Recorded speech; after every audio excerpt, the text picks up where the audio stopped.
Okey, Assalamualaikum warahmatullahi wabarakatuh. Saya minta maaf, tadi video kelas Google Meet kita saya dah record. Tapi boleh hilang pula. Allahuakbar, saya tak tahu lah macam mana. Jadi, tak apalah, saya ulang balik. InsyaAllah lepas ni lagi baiklah.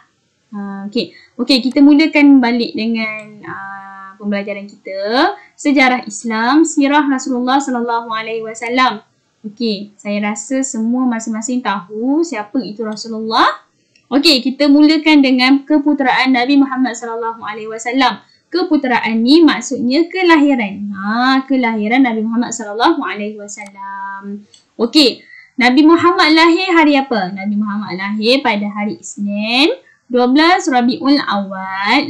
Rabiul Awal ni tahun Islam tau. Kalau tahun dalam bulan macam kita ni kan, bulan macam kita panggil bulan Mac, bulan Januari, Februari, Mac, April kan. Tapi kalau macam tahun Islam, Nabi Muhammad lahir pada 12 Rabiul Awal tahun gajah. Tahun bila tu? Kalau macam saya lahir tahun 2001. Kalau awak lahir tahun 2000 berapa? Tahun 2012 ke? Saya tak pasti. Okey. Rasulullah lahir pada tahun 571 Masihi.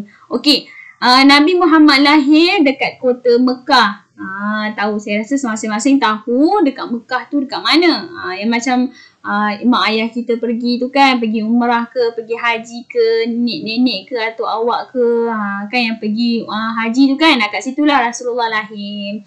Okey, seterusnya Nabi Muhammad lahir dalam keadaan yatim. Apa maksud yatim? Yatim ni sama ada dia tak ada bapa ataupun tak ada emak.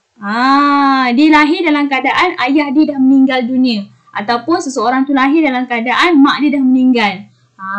Jadi, macam Nabi Muhammad, waktu Nabi Muhammad ni lahir, Nabi Muhammad jadi seorang yang yatim, iaitu tiada bapa. Okey, pasal kisah yatim tiada bapa ni kita akan cerita pada pembelajaran seterusnya lah. Jadi kita sambung terus. Keturunan, Nabi Muhammad ni lahir dalam keturunan Quraisy. Okey. Kalau macam kita ni kan, kita ni keturunan apa? Melayu ke, Cina ke, India? Sasah lah kita ni keturunan Melayu kan? Keturunan Melayu. Agama apa? Agama Islam. Macam Nabi Muhammad ni keturunan Quraisy. Quraisy ni orang Arab punya keturunan lah. Okey. Jadi, kita teruskan pula dengan nama bapa Nabi Muhammad. Nama bapa Nabi Muhammad adalah Abdullah bin Abdul Muttalib. Ni semua kena hafal ni. Nama bapa, nama ibu, nama datuk, nama bapa saudara. Okey, nama ibu Nabi Muhammad apa? Aminah binti Wahab. Okey, seterusnya nama datuk Nabi Muhammad Abdul Muttalib. Awak ingat awak kalau susah sangat nak hafalkan, awak ingat nama bapa. Ingat nama bapa Abdullah bin Abdul Muttalib. Dekat situ dah ada nama datuk Nabi Muhammad dah. Apa tu? Abdul Muttalib. Okey. Nama bapa saudara Nabi Muhammad apa? Abu Talib. Nampak? Dekat-dekat je nama bapa Nabi Muhammad, nama datuk dengan nama bapa saudara. Dekat-dekat je nama tu. InsyaAllah senang nak hafal tu. Nama ibu pun senang je. Aminah binti Wahab. Macam tu je. Okey. Seterusnya. Kita tengok masa Rasulullah 2 bulan dalam perut ibunya, kan, bapa Nabi Muhammad iaitu Abdullah bin Abdul Muttalib pun meninggal dunia. Waktu tu bapa Rasulullah ni nak pergi berniaga dekat Syam. Masa perjalanan balik tu, bapa Rasulullah pun meninggal sebab sakit lah dekat sana kan. Jadi sebab itulah bapa Nabi Muhammad lahir tiada bapa. Okey, seterusnya pada umur 6 tahun, ibunya iaitu Aminah pun wafat. Waktu 6 tahun Rasulullah dah tak ada mak, tak ada ayah. Bayangkan, cuma macam kita ni dah besar, dah umur 8 tahun. Tapi mak ayah masih ada lagi. Macam mana dengan Rasulullah? Rasulullah baru umur dah 6 tahun. Dah tak ada ibu, tak ada bapa. Nampak tak? Hebat tak Rasulullah? Hebat kan? Okey. Seterusnya waktu bila ibu Nabi Muhammad meninggal, siapa yang jaga Nabi Muhammad? Datuknya yang jaga, iaitu Abdul Abdul Muttalib. Okey. Selama 2 tahun Datuk Nabi Muhammad ni jaga Nabi Muhammad. Lepas di umur Nabi Muhammad 8 tahun, datuknya pun Abdul Muttalib pun wafat. Kemudian dipelihara bapa saudaranya iaitu Abu Talib.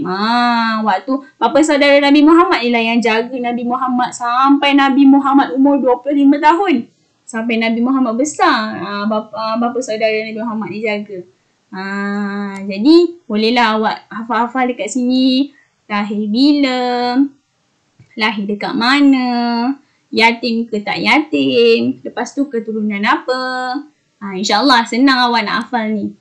Benda ni pun berguna sampai kita besar nanti. Okey, tengok dekat situ akhlak Nabi Muhammad SAW. Okey, kita ambil yang warna hijau ni je dulu. Okey. Semasa Rasulullah kecil, Rasulullah dihantar ke desa jauh dari Mekah. Hantar kat desa. Desa tu apa maksud dia? Desa tu maksudnya kampung, perkampungan, kawasan kampung lah. Macam saya duduk kat kampung. Sebab apa dia hantar dekat kampung? Dia hantar dekat siapa kat kampung tu? Jadi ibu Rasulullah hantar Rasulullah dekat Halimatus Sa'diyah untuk jadi ganti kepada ibu susuan Nabi Muhammad. Jadi sebab apa antara sebabnya? Sebab supaya Rasulullah dapat membesar dengan sihat, dapat merasai suasana udara yang bersih. Kalau awak tengok kampung kan nyaman. Jadi itulah antara sebab ibu Nabi Muhammad hantar Nabi Muhammad dekat kampung. Jadi itulah serba sedikit pembelajaran kita hari ini. InsyaAllah semoga bermanfaat. Sebentar lagi saya akan bagi nota sikit dan juga saya akan bagi satu rangka peta minda untuk awak tulis. Lepas tu nanti bolehlah awak tampal dalam buku tulis. Yang siapa ada buku tulis boleh tampal dalam buku tulis. Yang tak ada buku tulis boleh simpan dulu dalam fail ke apa. Nanti dah buka sekolah baru kita tampal sama-sama kat sekolah. Okey, jadi itu sahaja. Baik, terima kasih. Assalamualaikum.